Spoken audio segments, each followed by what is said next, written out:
Hello, Gut Check Project fans and KBMD Health family. Thank you so much for joining us. This is episode number 41. I'm Eric Rieger here with my co-host, Dr. Kenneth Brown. How are you doing, Dr. Brown? I'm doing great, Eric. Episode 41, we're back to Gut Check Project. We kind of dabble between COVID. This one is not a COVID episode. This one's going to be a very informative episode, and it might not be the most lighthearted topic. It might not be something, but it's going to save lives.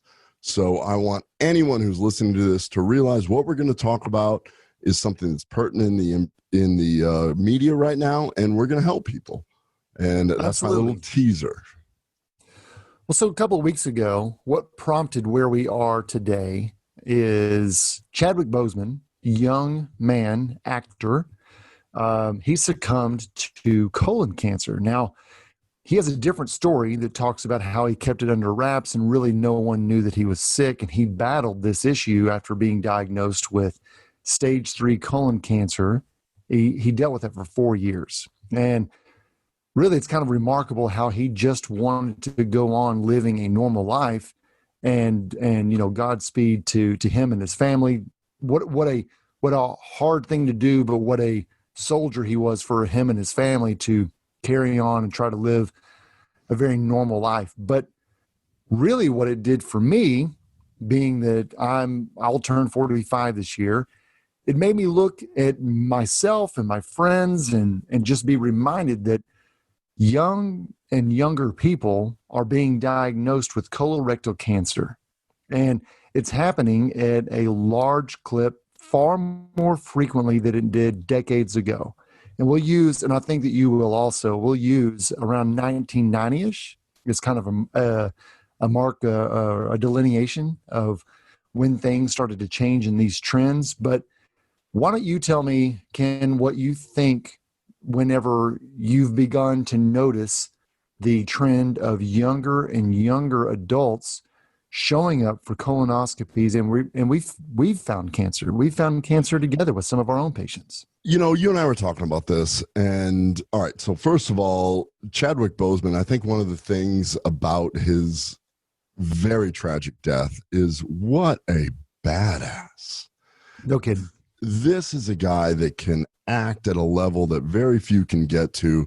This is a guy that, I mean, the movies he's been in, the people he's portrayed, he's been amazing. And then to find out later that he was actually dealing with some of this stuff while it was going on, absolute badass.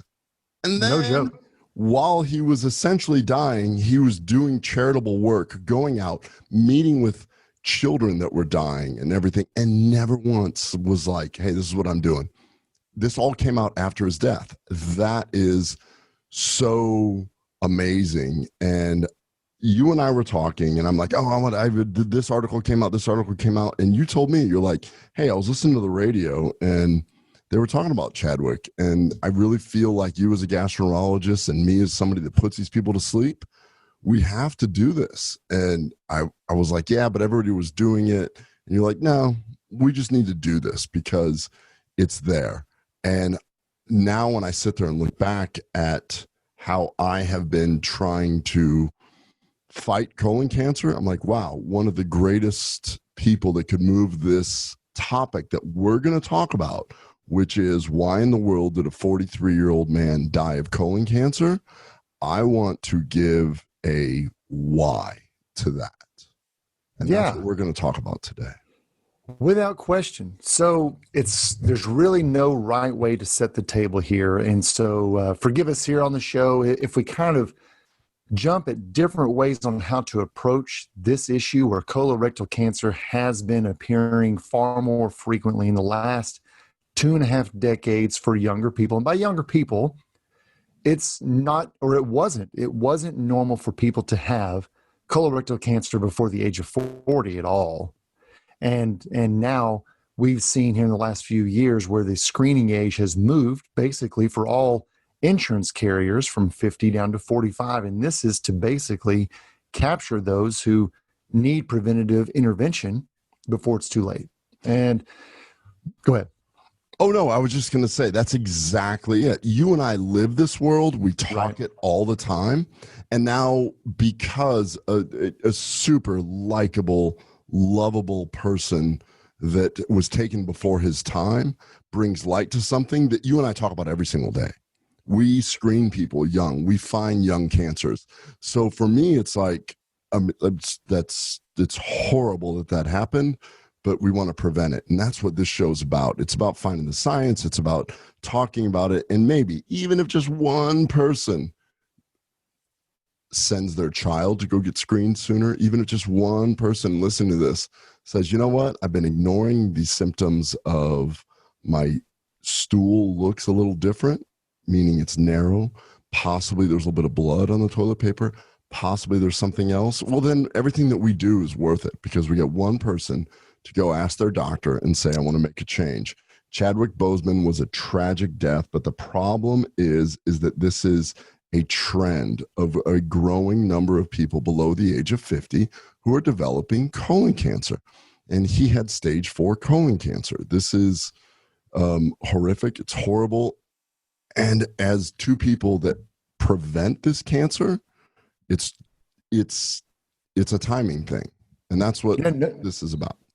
No question. And this isn't isolated, and he's not even remotely the first high-profile person to die at a young age from colon cancer. If we all know who Katie Couric is, her husband, Jay Monahan, he died at the age of 42. In fact, I think the GI Center in New York, affiliated with the Presbyterian Hospital up there, is actually named for him. She donated quite a bit of money to help them advance the research, not only for colorectal cancer, but to start the trend of people starting to detect it earlier. So, honestly, kudos to Katie Couric and the foresight that she saw that my husband should not have died from this, and he shouldn't have. We just didn't know that someone at that age, at the age of 42, back then, which it's over 20 years ago, that could have happened. So let's get down to some of the many different things that maybe could contribute to why someone wouldn't go get checked. I'm going to leave the science part of discovering the colon cancer to you, but as someone who's 44, what are some of the reasons why someone might not go when they should go? And we'll get to the symptoms a little bit, but there's just some normal or abnormal things that have occurred over the last few years that may be contributing. Our sources of food have continuously changed quite a bit. As a person who was born in the 70s and a kiddo of the 80s, fast food was normal. And learning about GMOs, who knows? No one's really made all of the connections. And of course, there's a lobby that wants us more or less to somewhat ignore some of the things that could be the key factors to allowing our body to grow these tumors, et cetera. So there's no doubt, though, that if you were to compare my childhood with my parents, who their generation does not have a high incidence of colorectal cancer when they were in their 40s, there's obviously some type of environmental change somehow. And I would say that food may have played a part in that. There's some other things. One would be males. Traditionally, males just don't go to the doctor when there's signs and symptoms that should be sending them there. I mean, we know that here with Atrantil. Our biggest purchasers of Atrantil are women.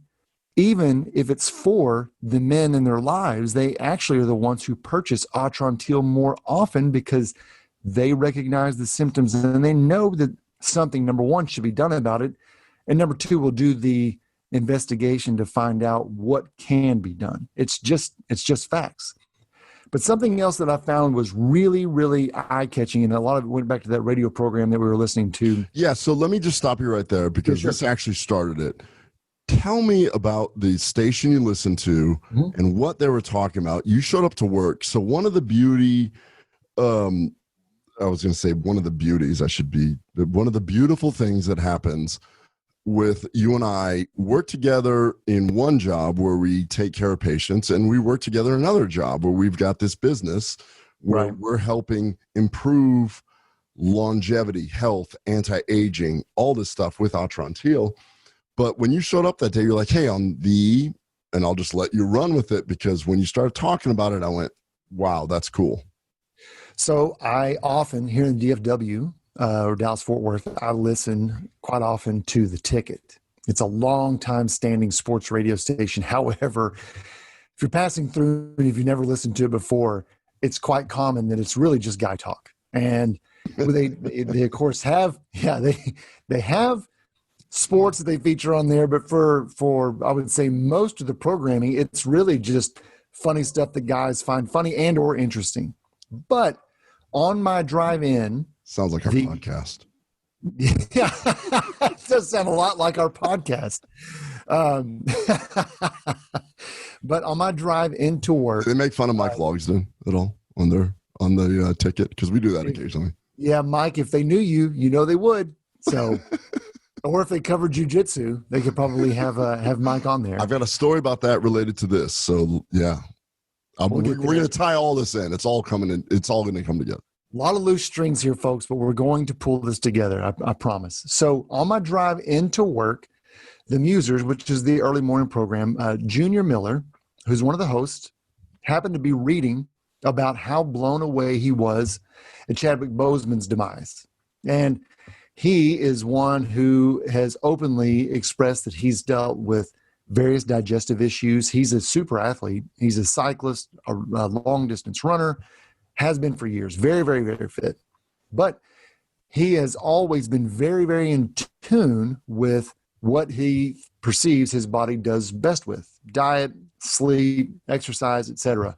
Well, he began to read through a few different stats and statistics, and most of them weren't that surprising, about the male, about the changing in our food. But one of them was just inarguably, it's like, we've got to do something different here. We've got to tell people to go and get help. What he mentioned was a study that they had done over thousands of different patients on the average time from the symptoms. So that could be bloody stool or diarrhea, change in bowel habits, etc. And I'll let Ken, I'll let you get to that in a moment. But when the onset of symptoms first occur to the time of diagnosis, they used a marker at the age of 50. So if you were younger than 50, the time from the first onset of a symptom to the day of diagnosis was roughly 217 days. So let's just say that on the first day there was blood in the stool. It's on average, which means some people go much, much longer. On average, 217 days for someone under the age of 50 to go and see a doctor, then be diagnosed that they actually have colorectal cancer. Now, just compare and contrast that to 50 and above. It's just under 30 days. It's like 29 point something days. That amount of time is critical. It's almost one full, or it's almost one or 10 times the amount of days over. It's like roughly 8 point something times. And in that amount of time, cancer that's just allowing cancer to go and recruit more cells, an area for it to continually grow and become far more cumbersome and unfortunately spread. That's when it becomes dangerous. So when I told you that number, I can remember you looking at me. This was just a week and a half ago or 2 weeks ago, looking at me saying, wait, what did you say? And I said, they just said it. That's what's on my mind. 217 days versus 29. That's really life and death. And it's just an amount of time where people didn't take the symptoms seriously enough to go and seek help from the right person. And then the next thing, what if they did go and see a doctor? And what if they didn't happen to go to a gastroenterologist right away? Well, now you've got a small other caveat that still, some people certainly don't mean any harm, but it's just not normal for someone to show up at the age of 34 or 29 saying that they've got blood in the stool. Oh, we had a small interruption there, regardless. So in essence, what we have are these people who are young adults, and they have been ignoring symptoms, but now they've gone to go and find someone to help them. There's another caveat here. Sometimes the person they go to may not be a gastroenterologist and is probably just not used to seeing someone who is young having cancer. So oftentimes when a young person goes, what's contributing to that high number, that 217 days, they may go to a doctor and say, I've experienced some rectal bleeding. I think I've seen some blood in the stool. Not always, but sometimes someone may say, well, you're 29, you're 33. It's just not normal for someone your age to have cancer. Let's see if this resolves. Let's, check a blood level to make certain that you're not anemic, et cetera. But it's just one more small thing that will delay diagnosis. And that's the problem. And can you know this? If it's going to be more time, unfortunately, it's just more time for the cancer to take hold and be more difficult to combat. All right. So you're exactly right. And this just shows that sharing information, you heard this on a radio station to work with me. Right. We talked about it. We're like, oh my gosh. So I started looking into this, and it's estimated that 12% of all colon cancers will be in people younger than age 50. Wow. Age 50 has been the screening recommendation for many years. The screening recommendation, spoiler alert, has now been moved to 45.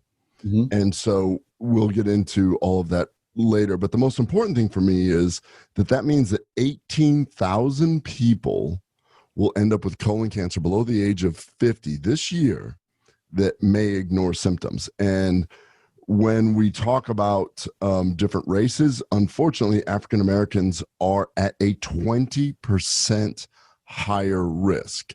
That Correct. gets into a lot of different things about healthcare availability, about different things like that. But this is our job, is to prevent that. And then now there's studies showing that younger people have much more aggressive cancer also. Much more aggressive cancer with a worse prognosis. A survey was published in 2019 that found that 67% of colon cancer patients saw at least 2 doctors. Many saw 4 doctors before a colonoscopy was recommended. So everything that you're saying is totally backed by science. Patients will often ignore the symptoms as well as the doctors will downplay the symptoms for reassurance, which generally is the way I was taught. But now we're seeing this shift. Now we realize the youngest person I've ever diagnosed with colon cancer was 19. The oldest person was 89. Where it was treated, meaning we treated it and cured it. Right. So I have a 19-year-old that came with rectal bleeding, and I said, hey, we should just take a look anyways. Found rectal cancer. And 89-year-old, I was like, we really shouldn't do this at your age. But hey, let's highlight something really quick. You don't traditionally see anybody who's under 18. So no. The margin of how low that could even go for you is 1 year. So you've basically hit the entire span of your patient population that you routinely see, which is thousands of patients a year. You've basically seen colon cancer as young as they come. And that should be alarming. It's super alarming because think about this. Now, if you're an individual, it is what it is. If you're a healthcare provider, if you're an insurance provider, you're part of the healthcare system. If this trend continues by 2030, so 9 years from now, we're going to end up, or 10 years from now, depending on this place, but basically, I somehow had 2021 in my, I'm just trying to get rid of 2020 so fast. I just want to be done with it. Yeah, I understand. I do. So in 2030, 2% of all colorectal cancers diagnosed will be in people younger than age 50 if we allow this to continue. Now, 3 years ago, do you remember that when Ricardo Abreu, so Ricardo Abreu is a good friend. He has a jiu-jitsu gym. He's a world champion in Brazilian jiu-jitsu. I was so taken back by a study that was published in 2017 that showed for the first time ever a younger generation was developing cancer in higher proportions than their parents. And so millennials are having more colorectal cancer than their parents. That's never been seen before in any other generation. I went so far as to bring jujitsu mats, and we brought Ricardo Abreu. I encourage everybody to go to my YouTube page, Kenneth Brown MD, where you can see Ricardo basically kick my ass in the name of colon cancer, which is, if you're watching it, he throws me around like I'm like 90 pounds. At that time, I think I was 215. I mean, I'm 215 now, so I was a little bit thicker. I was like stronger back then. I was working out more because COVID got in the way of things, but I was solid 215, 220 back then, and he picks me up like I'm nothing. That's what we want to do. We want to cut out polyps like they're nothing so that people do not develop any type of cancer. And that's what something like this. So if you're bored, even if you don't enjoy talking about colon cancer, you can see me get my ass kicked by Ricardo. So, well, and it was a fun taping, and I love the way that that Ricardo was screaming out and not calling you Ken or Dr. Brown. He just kept calling you Polyp as he was chasing you. Yes, kept calling me Polyp. So you're exactly right. You show up listening to this. Very unfortunate. Chadwick Boseman passed away of stage 4 colon cancer. Our job, literally our job, is to prevent this. That's what we do every single day. And just to put it into context, it's not, you're exactly right about the more aggressive nature, because sometimes, in some instances, some people may say that, well, there's an increase in cancer, but not so much death. This is not the case. There is I believe from the American Cancer Society, there's a 51% increase in young cancer patients under the age of 50 since only 1994. It's only 26 years ago. And knowing that the death rates in this group are also rising. Death rate, meaning more who are diagnosed with cancer end up dying than those who are per person, per diagnosis, are dying versus those who are diagnosed in the pool 50 and above. So much of that is just timing.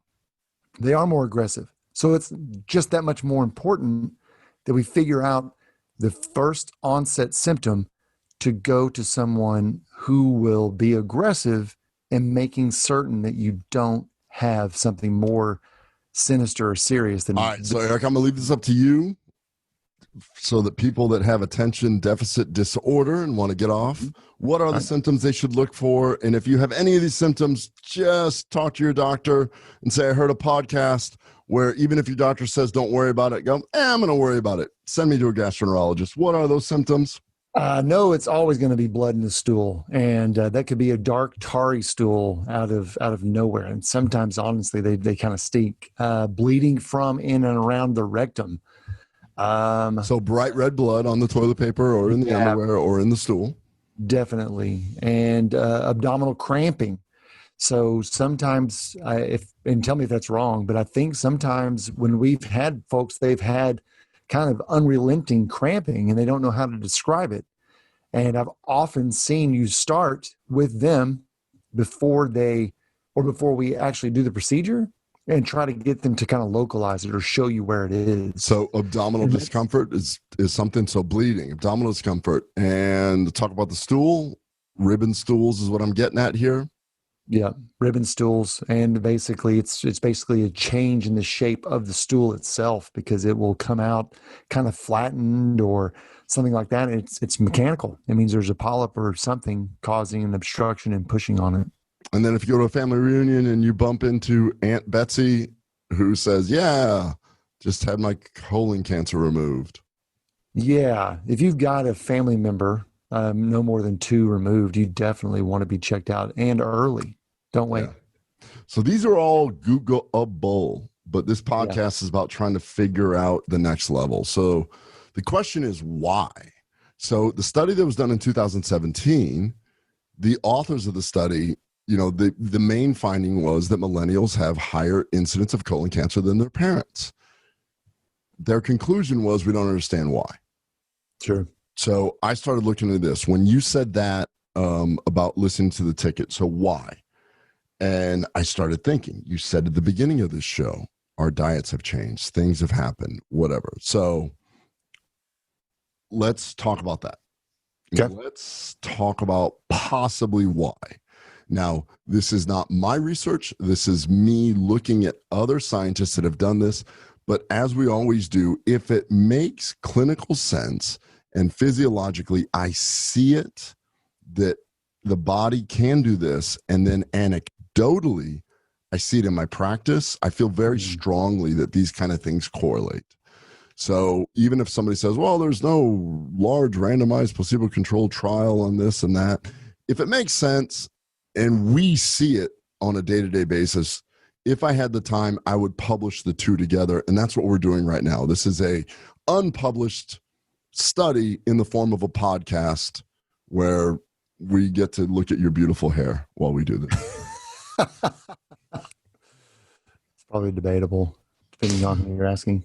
All right. So you got me thinking about this. And so I started finding some different studies. And so I found a study that really looked at younger people that ate high fat food and high carbohydrate food.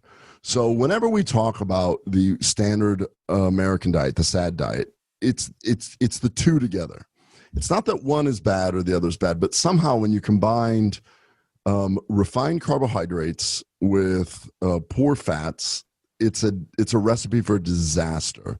And that, unfortunately, is what most of the food that is easily accessible for a lot of people. So high fat, high carb study in younger people showed something kind of interesting, significant dysbiosis, meaning it affected their microbiome. So their microbiome got changed and became very narrow.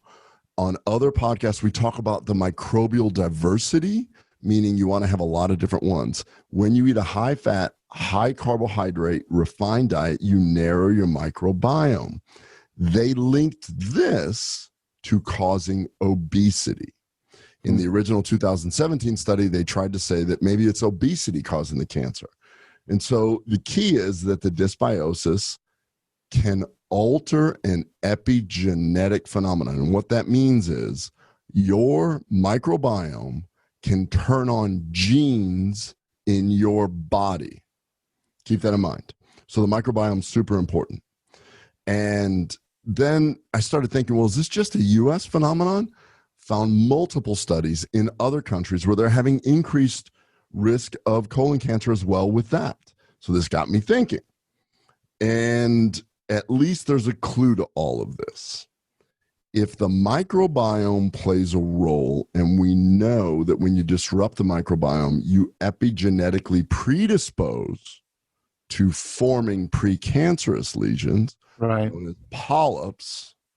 So that's what you and I do for a living. We remove polyps, and that effectively cures colon cancer.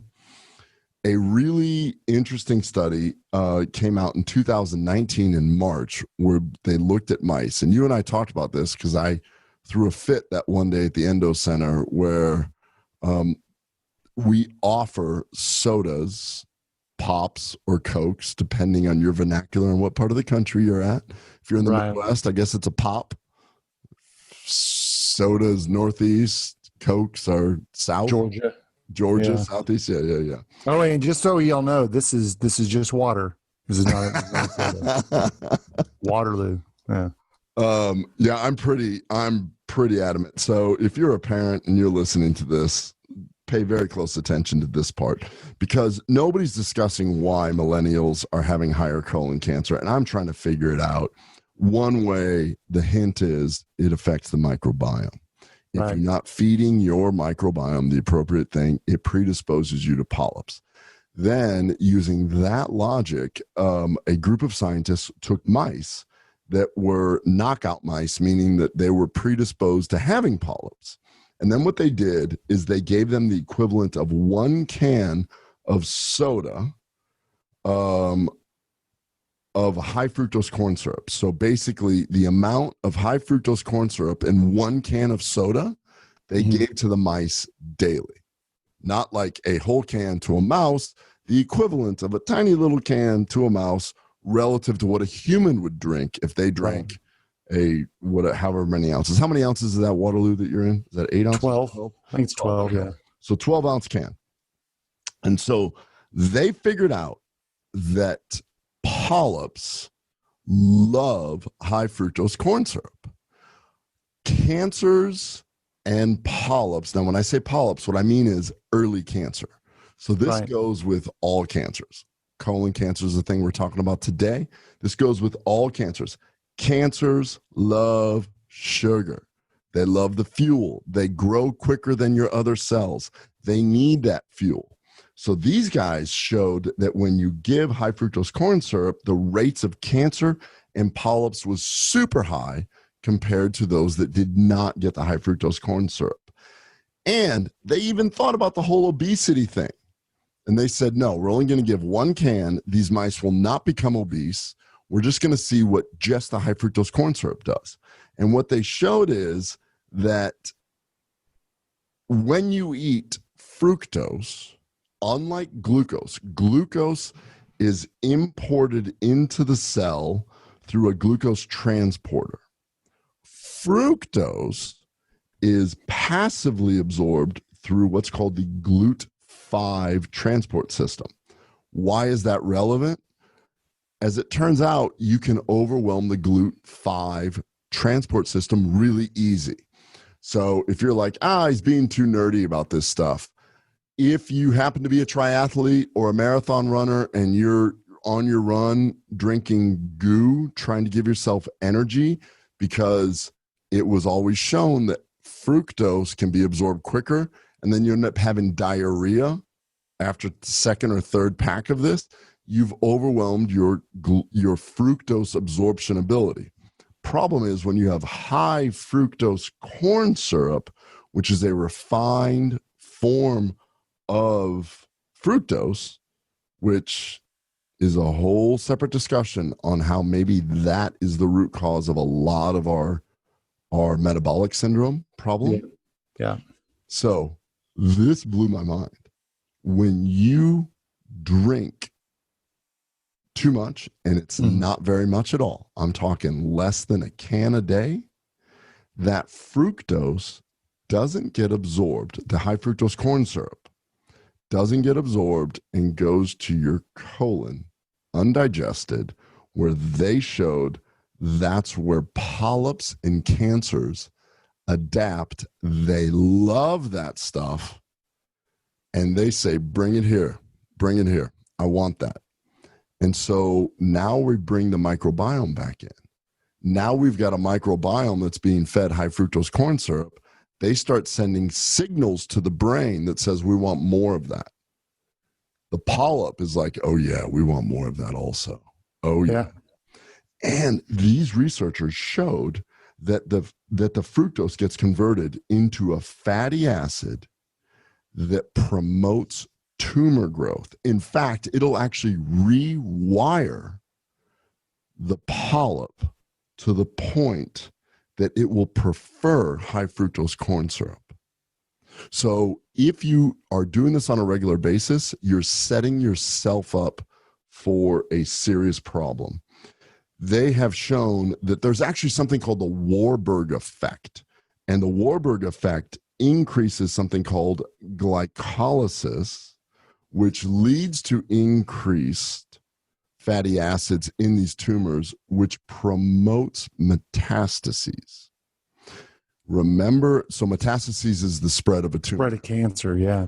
Spread of cancer. So at the beginning of this, we're talking about a very young, incredible actor who developed colon cancer. And then we said that it's more aggressive. And then the studies where they looked at it said, we don't know why. I don't know. They have not looked at this yet. Is it possible that part of the standard American diet, which uses high fructose corn syrup, not just in sodas, it's in ketchup, everywhere. Everywhere. Bread. It's in freaking bread. If you open a package, you're getting high fructose corn syrup. Yeah. So if you're a parent and you're listening to this, for gosh sakes, don't allow your kids to have sodas, pops, cokes, whatever it is that is your vernacular. Stop that right now, because what you're doing is you're allowing your kids' microbiome to change, to want more of it, which then tells the polyps they change to preferentially metabolize that, grow, and spread. When we sit there and say that think of it as a parasite. Polyps and cancers are parasites. Do you feed the parasite to allow it to grow, or do you starve the parasite so it goes away? We tend to feed these parasites that grow. And if somebody says, oh, well, it's probably because of the obesity, which is the whole thing. Everybody goes back to obesity. Oh, it's obesity. It must be because Americans are overweight. There was a 2019 study that published that showed overweight, obese teenagers had a depletion of beneficial bacteria, and they had dysbiosis. Yep. I personally think, as a gastroenterologist, that what we're doing is we're self-selecting bad bacteria, narrowing the microbiome, and then that microbiome gives us clues to go out and have more of this. They send signals to your brain that says we want more sugar. The easiest, quickest sugar to get is high fructose corn syrup. So it's kind of a trip, because I'm sitting there, we started out talking about young people having colon cancer, and then the question was always, how does this happen? So I truly believe that if you protect your microbiome and you avoid some very simple things, and then you go, oh, when I start looking at labels, it's a whole lot harder than what it looks, because Sure. if you're opening packages, you're getting high fructose corn syrup. And it's I just found it interesting, because It's sad. It's sad that it's crept into our normal eating habits. I mean, it really, really is. And we're not innocent in our house. I try, and in most cases, we're successful with the boys that they don't consume it. But it's difficult. And what's crazy is I think that both of my sons' incidents of consuming high fructose corn syrup is a fraction to probably their peers, but it doesn't really matter. And you put it best when you said, should you feed the parasite or deny its ability to grow? And what's kind of crazy is that I think that even in the back of our minds, some people have justified allowing an action thinking, well, if there's ever a consequence, it'll be so much further down the road that things may be different at that point. This is the bell. People are getting cancer much earlier in a system that they never had it before. So things are different. If you have a child, I don't care how old that child is, and you look over right now and they're sticking a straw in a juicy box, they're cracking open soda, they're doing whatever, grab that thing, look and see if there is high fructose corn syrup in it. Because, or even sugar, lots of sugar, but the kicker about the high fructose corn syrup is that these guys figured out that what ends up happening is that the polyp in the tumor prefers it, and they end up converting it quicker to these very detrimental molecules. You're better off doing straight sugar than you are doing high fructose corn syrup in regards to colon cancer and probably all cancers. Because now the one thing that is really unique about this study is that if you overwhelm your body's ability to absorb it, then you're going to preferentially feed the colon polyps, because it's going to go to your colon. It's left over. It's left over. You can't use it. The cancer will love it. And make no mistake, when, at least the way that I've always understood tumor growth, it's growing rapidly. It's a high metabolism set of cells which are doing all that they can to grow and expand. And what they're also doing is creating more pathways for blood vessels to form called angiogenesis, but blood vessels so that they can get their hands on free energy. Guess what high fructose corn syrup is? It's just free energy to them. It allows them to even grow faster, to grow bigger. And it's not free energy, it's turbo. Oh, yeah. I mean, it's turbo. It's what they want. They're like, yeah, let's do this. So if you happen to be African American, you have a higher risk. If you happen to have anybody in your family, first or second degree generation, that had polyps or colon cancer, it's higher risk. So if you're turning around right now and you had a colonoscopy, you're like, I'm fine, I'm 50. You look at your kids and you go, they're at higher risk. Holy cow. I had my colonoscopy. I'm a responsible adult. I'm 50 years old, had the colonoscopy. And I look over at my 15-year-old and I'm like, oh no, wait a minute. They're at higher risk than I am. Yeah. This is nuts. We've never had this discussion with kids before. No, we haven't. And I'm due. So by the end of the year, I'm due. I'll be 45. I hit the new threshold. Thankfully, they've moved it back 5 years, and I haven't had any symptoms that, and if I have, I mean, guess what? I wouldn't be any different. I would have been someone who's ignored and not paid attention or something like that. But I don't believe that I've had a symptom yet. I haven't had a close family member yet that's had it. But all that being said, I am keenly aware that my environment, my food supply is honestly, it was vastly different as a young person than what my parents had. Fast foods and different things like high fructose corn syrup are far more abundant. What was the whole thing you were telling me about the original Dr. Pepper, that one town in Texas? We were just talking about that. Oh, Dublin. Yeah. Dublin, Texas had, to my knowledge, the last location of where Dr. Pepper was still made with real sugar, at least domestically, right? Yeah. And they produced it. And Dr. Pepper ended up shutting them down, I guess about 6 or 7 years ago. And it was because they began to distribute what they called the Dublin Dr. Pepper to other retailers. And they didn't want them to do that because essentially it was competing with the main source licensed bottlers. So Dublin still produces sugar containing sodas, but they don't use high fructose corn syrup. I don't drink sodas at all, so directly it doesn't affect me, but I'm with you. If you're going to still consume sodas, number one, limit them, but number two, try to find something that doesn't have high fructose corn syrup. I'm guilty of this in the sense that I don't drink sodas, but if I put a condiment on something, a hamburger or something I'm eating, I don't look at the label and go, oh my gosh.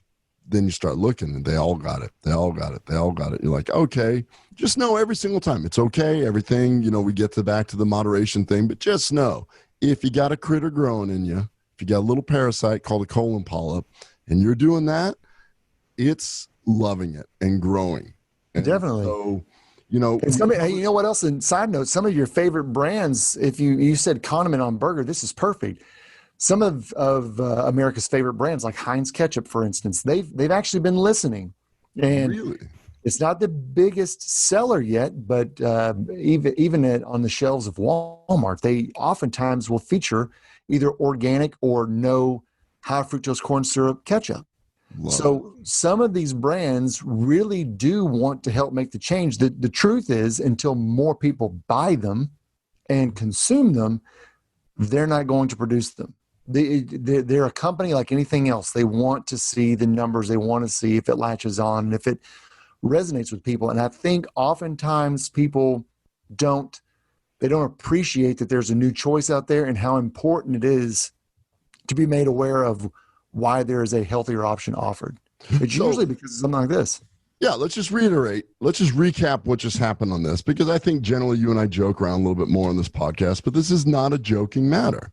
No. We've got a situation where a generation before is now having higher incidences of a cancer that we thought was an older person's cancer. Yeah. Why is that? Who knows? I believe that there is data to suggest that consuming certain foods affects that. One of those things could be high fructose corn syrup, and making sure that you have proper microbial diversity, meaning feed your microbiome what it wants, which Right. means polyphenols, insoluble fibers, the stuff that we talk about every single show. Now we're talking about here's how to save not just your life, but the next generation. Your kids, without question, kids. your kids. Well, what I'm glad that the ticket had this topic. This is something that we will probably even have to touch on again, but make no mistake, it's always alarming when someone comes through and they're on their follow-up colonoscopy with us because they've just beaten cancer, and you look and their age, and I'm thinking of someone in particular, is only 26. Oh. It's not fair, but I'm glad that person didn't ignore the signals from 3 years ago. And that person is more than likely and wasn't out of shape, wasn't obese. You don't have to be obese. You don't have to do a lot of those things. I think that's what took everybody back with Chadwick. Yeah. This is a solid fit dude that got taken down by stage 4 colon cancer. And, it's part of our humanity to say, well, it's not going to be me. But as a physician and you in healthcare that puts these people to sleep, we see stuff and we just go, it can happen to anybody. So why would you stack the deck against yourself when it's so easy to do a couple simple changes? So if we're going to do this, just don't drink sodas. Please do me one favor. Just don't drink sodas. Yeah, challenge yourself. See go do your pantry. See how many things you don't have to throw everything out, but be conscious of it whenever you go shopping again. I mean, it's hard. I mean, and it's not easy to go and tell everyone to turn over all of their food inventory. But for the most part, eating fresh vegetables and meat, it may sound boring, but there's a reason behind it, and you'll be healthier for it. And so I had this argument with somebody that just woke up in post-op this week. Actually, we got to the same discussion, and she said, "Can I have my Diet Coke, whatever? It doesn't even matter what brand. I think it was Diet Coke." And then I was like, just as bad. And that's the other thing that people don't realize. Remember when I was talking about microbiome? Oh, yeah. I now realize that people that drink diet sodas. So if you're over here going, oh, thank God I don't have any of the regular stuff, guess what? The preservatives and the sugar sweeteners in there, you don't absorb. Your microbiome breaks it down. And you have a higher incidence of getting obese and having type 2 diabetes if you do the fake stuff. So you're not getting out of the woods on that one either. Not only that, you actually, and completely not even GI related, diet sodas contribute to the imbalance of phosphorus and calcium in the body. You actually can induce early stage onset of osteoporosis. I mean, it's not your friend. I don't know how else to say it. It's not, you're rolling the dice. When we sit there and talk about this, if you were submitting a diet soda to the FDA as a drug, you're like, this drug's going to do this. They would reject it and say you're going to cause more harm than good. Unless their lobby was really strong. Well, hey, Ken, as always, certainly appreciate it. That's really all that we have for young people and colon cancer. Don't ignore the symptoms. Again, those symptoms are blood and stool, bleeding from the rectum, abdominal cramping. If you have a blood family member that has had colon cancer or problems like that before. Or polyps. Polyps. Polyps. Thank you. Yeah. Don't ignore it. Don't ignore it.